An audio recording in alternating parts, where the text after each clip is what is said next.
Hello guys, सबैलाई नमस्ते, welcome छ मेरो च्यानलमा, युट्युब च्यानलमा।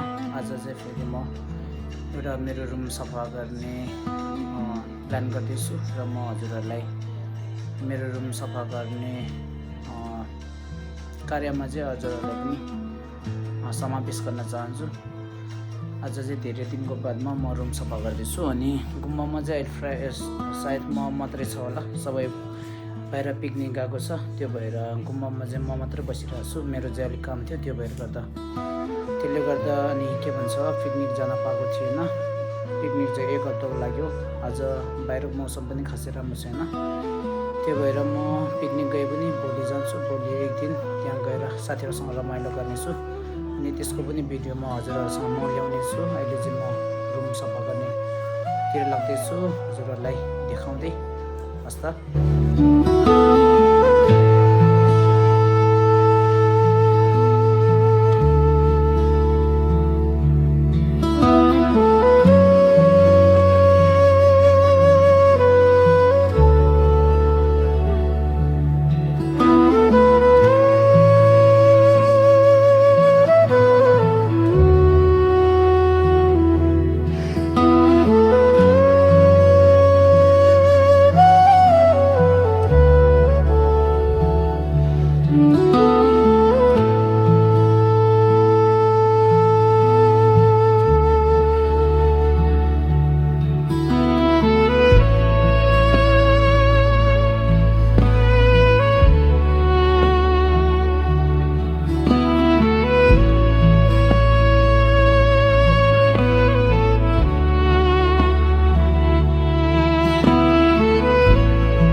लगभग मेरो पोछा लाउने काम चाहिँ सकेको छ।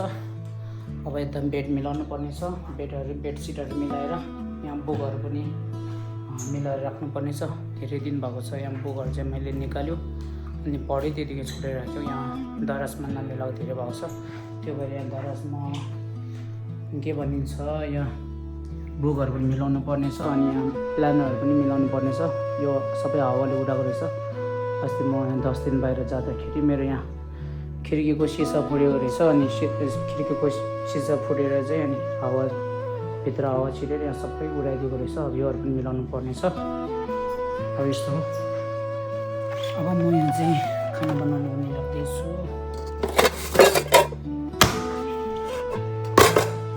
किन गुम्बामा म एक्लै छु, त्यो भएर गुम्बामा खाना दिँदैन। त्यो भएर आज चाहिँ म आफै खाना खानुपर्ने छ। 3 दिन भयो म यहाँ रुममा आफै खाना बनाएको। यहाँ सामान धोइरहेको छु, सामान बनाउनु पर्ने छ। अब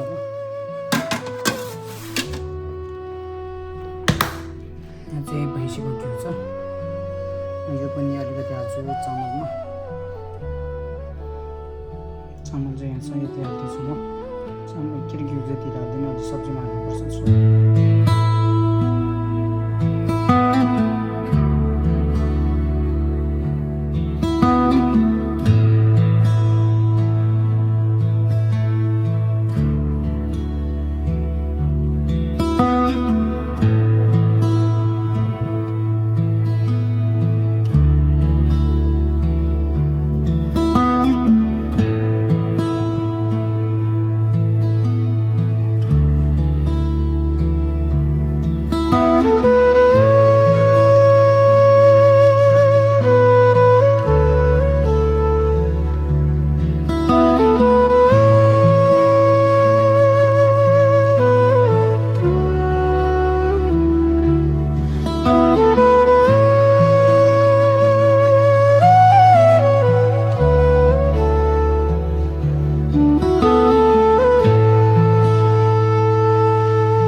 के भन्छ यहाँ रुम पनि सफा गरिसक्यो, पोचा लगाइसक्यो।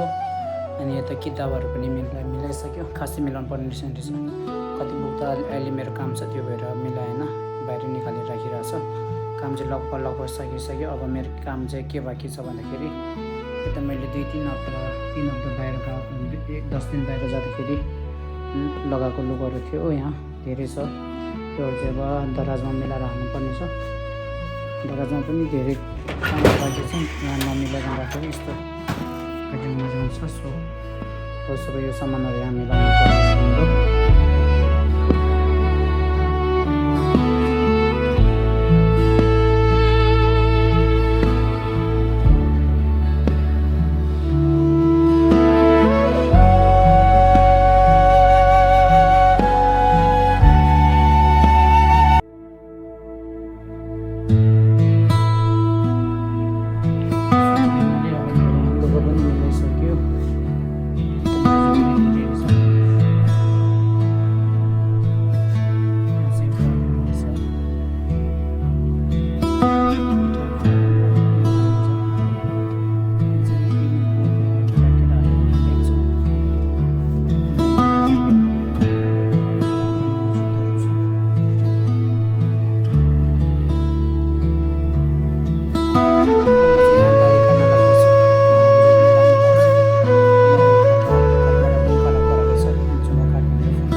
जुङ्गा काटेर अनि के भनिन्छ मुख पनि धुइसक्यो। अब चाहिँ म ब्लेन्डरमा पानी हाल्छु, त्यहाँदेखि चाहिँ मेरो आजको काम सक्यो। त्यहाँदेखि चाहिँ म एकछिन खाना खाएर अनि पढ्नु बस्छु होला। मेरो पढ्नुपर्ने काम छ। यहाँ ब्लेन्डरमा पानी हाल्छु पहिला।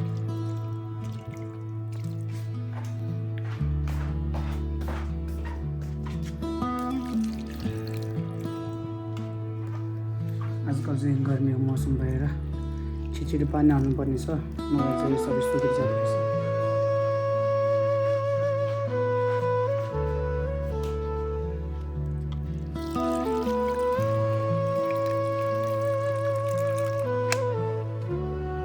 मेरो यहाँ फ्रिज बाख्रा चाहिँ यस्तो भइरहेको छ। फ्रिज पनि धुनुपर्ने छ, एकछिन सफा गर्नुपर्ने छ।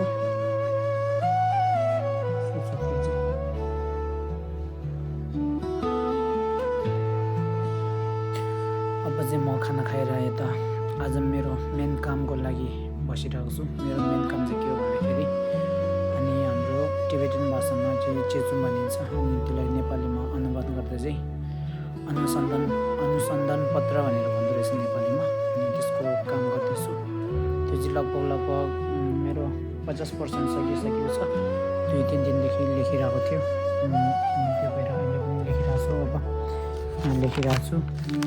लगभग मेरो 50% सकिसकेको छ। अनि अझै 50% जस्तो यहाँ अनुसन्धान गर्दै लेख्नुपर्ने छ। त्यो भएर आजको काम म गर्दैछु।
नसकिने रहेछ अब आज राति अनि भोलि दिउँसो लेखेर चाहिँ सघाउनु भोलि चाहिँ म पिकनिक जान्छु अनि पर्सि चाहिँ लेखेर सघाउनु पर्नेछ। पर्सि निकोर्सि दिनदेखि चाहिँ हाम्रो फेरि यहाँ क्लास लाग्छ। क्लास लाग्ने बित्तिकै मेरो होमवर्कहरू सबै माथि खेम्बोकममा पुऱ्याउनु पर्नेछ। सो आज राति र पर्सिको दिन चाहिँ म कम्प्लिट गर्नेछु।